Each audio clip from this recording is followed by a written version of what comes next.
What's up, guys? Welcome back. I am in the shop space today. Left you guys off with working on the front steering arms for the front air struts and some other machining and fabrication work on the front end of the Polo. Today, my friend Rob Mercaldi from Dent Patrol is coming by to work on some of the dings and dents on the Polo. So I'm here a little early and going to get some of the interior out and the interior panels out that he'll need access to for the exterior. The rear fenders here have a few little dings and dents in them, so I need to get the interior door cards off, or interior cards off. I'm gonna pull the rear seats out. It doesn't look bad when you walk around the car, but then when you stop and like really kind of look down the body line, you really start to see all the little dings and dents in that body line of the car. From parking lots and doors hitting it and whatnot. So yeah, so excited to see Rob. Glad he's in the area and glad he was willing to come by and take a look at the Polo.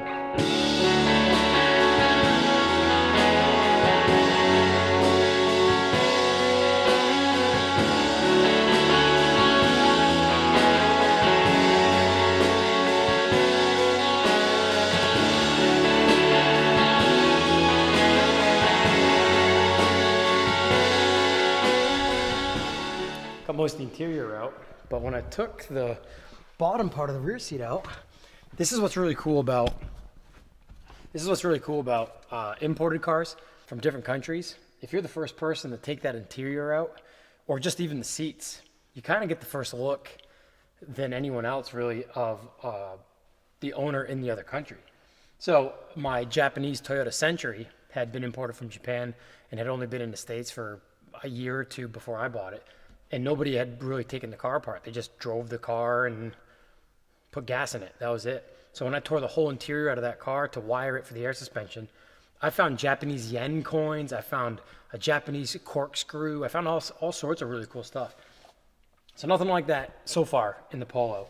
But signs of other countries for sure. Got a little 5-pence coin.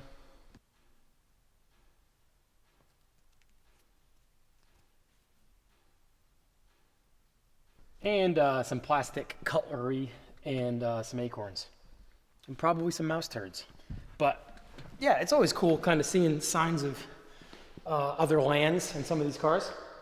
I've got plenty of British pound coins. Just from, I travel there a lot. Up until last year when the pandemic hit, I was traveling to Europe and England every single year for, I don't know, 6 or 7 years. I made it like a summer trip thing where I'd try to get over for a Players Classic at Goodwood. Jay and Carl, friends of mine who put that show on. I took the front seats out and am going to take most of the rest of the interior out as well, simply because I still have to wire it for the Airlift 3P management. So I'm gonna pull the carpet up and run wiring and hide all that stuff. So since I've got to take the rear seat out to get the rear cards off for Rob anyway, next step on the Polo, aside from the actual suspension fabrication, is pulling the interior to wire and plumb the air suspension stuff in. So killing two birds with one stone.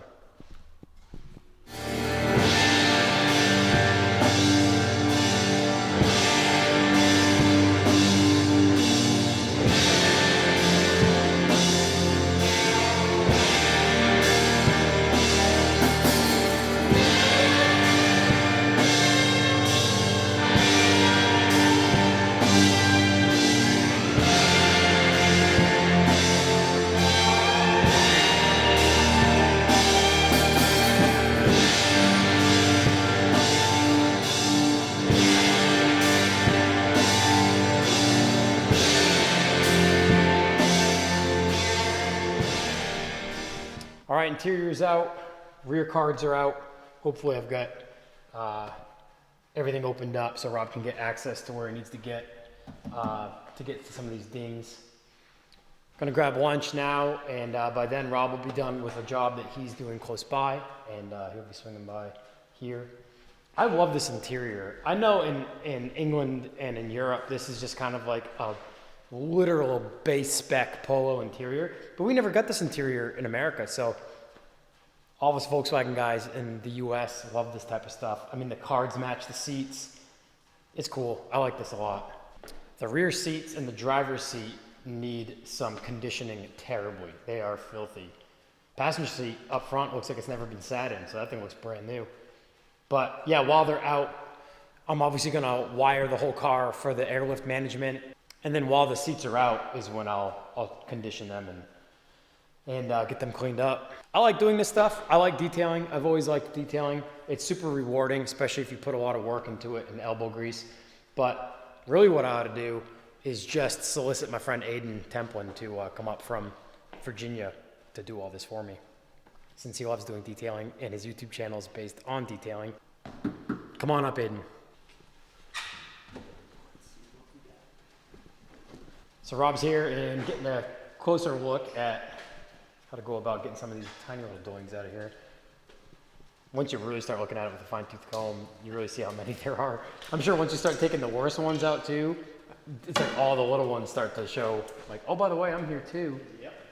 That's the worst. Beautiful, those all wide open stuff. I bet that wide open stuff is like a breeze for you. Oh yeah. Especially with these giant panel openings. I love it. All done.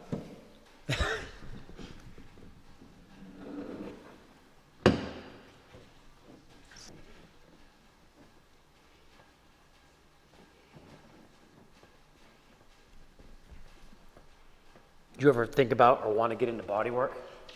Or just this is as far as you want to go down the rabbit hole? Yeah, I did got a handful of friends that are just do body work for a full-time job. And they've helped me out with a handful of projects, but I like just this. Yeah. There's so much more that is involved in like real body work. Well, yeah. Well, I mean, to do this, you kind of have to like understand metal and its characteristics and. Yeah, and I've always been kind of in the school of thought that if you're going to do something, just do it alone and figure out what you're doing and get good at it and not try to, oh, I can do this and then I'll try some of this too. Right, right. I'd rather just get good at this. Yeah, pick your lane and. Absolutely. Yeah, that's a pretty good one right there. Yes, sir. I think we can hit it right from. Oh, yeah.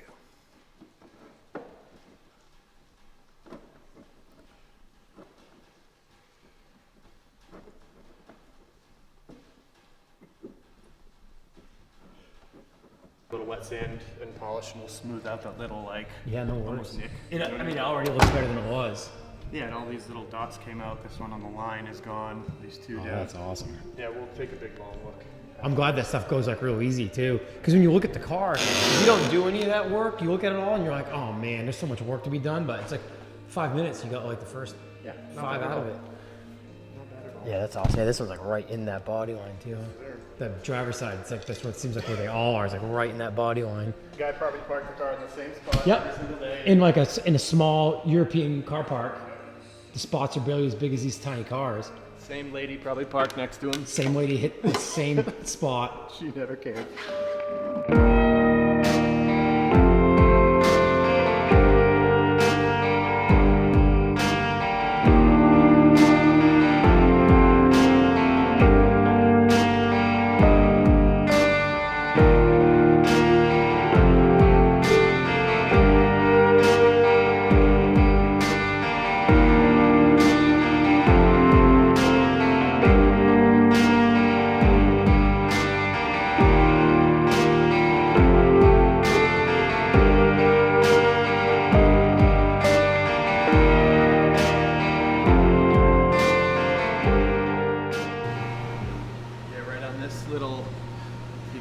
In there, you can see a little push on the body line and a little bit underneath.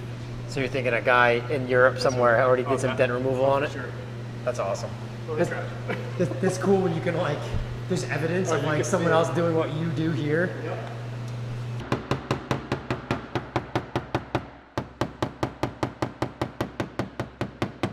Yeah, in its previous life, there's definitely been some work done. You can see down here some orange peel from somebody that's worked on it. Didn't do a terrible job.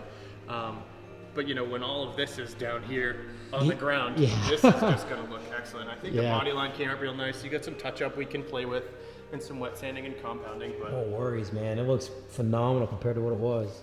Working on this stuff is great. Oh, yeah, I mean, the reward factor's got to be huge because you see like a bunch of damage, and by the time you're done, it's like it wasn't even there.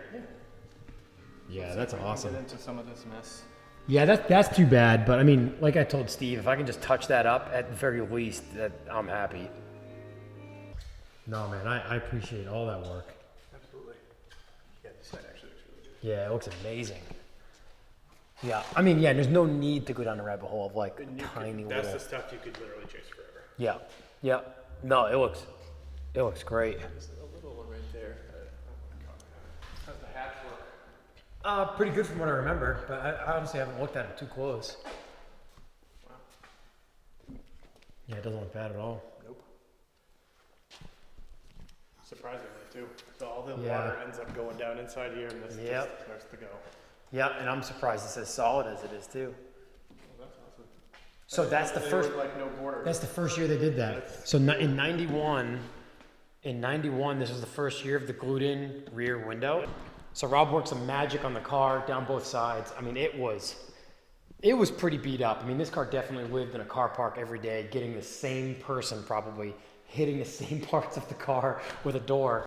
All right, guys. Well, Rob just took off. Was here for a couple hours and basically got every one of the most noticeable dents out of this car. It's super dusty, so it's tough to show on camera exactly its transformation and its cleanup. But huge thanks to Rob for coming over and doing that, because I mean there were so many little door dings right in the body line on both sides that were just complete eyesores. And it looks phenomenal in comparison. Obviously, this gouge is still here. He cleaned up a lot of the dents and a lot of the indentations that were involved with that gouge. Once Steve gets done with the bumpers and has some extra paint, I'm gonna touch that up just by hand to kind of help hide it. But yeah, the driver's door was the worst of it, and it just looks amazing now in comparison. So, man, it made all the difference. Once that gouge is cleaned up and the car gets washed, once it's done, and I get a chance to really buff the car out, I think it's gonna look phenomenal. And as I mentioned before, I really like the roof. The roof's like faded, but it's just the roof. And it's not like peeling, and there's no rust yet. It's just like faded, and I kind of like it. It kind of gives the car some character. But yeah, huge thanks to Rob. Thank you so much for coming by, man. Make sure to follow him, Dent Patrol, on Instagram. He's a Volkswagen nerd as well. The weather was complete garbage up here today. It's super cold, and it was like sleeting, hailing, and then pouring rain. But he was planning on bringing his Mark II GLI up today, which would have been awesome.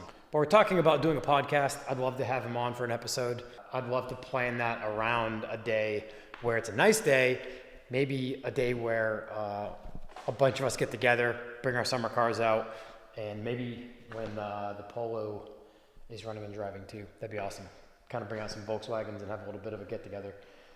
But that'll do it for this episode, guys. Thanks again for watching. Huge thanks to Rob again for coming over and going through the Polo, cleaning it up. Stay tuned for more episodes on the Polo.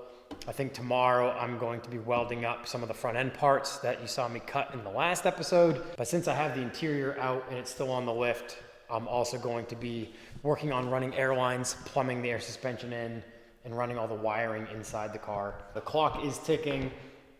I really need a big dry erase board in here. I've got a checklist on my phone, and I feel like the second I leave here, I go over that checklist, and there's things that I should have done while I was here. So the plan is to get like a big 4 foot wide dry erase board so I can write everything down. But getting interior stuff, wiring, I got to come up with a trunk plan, set up.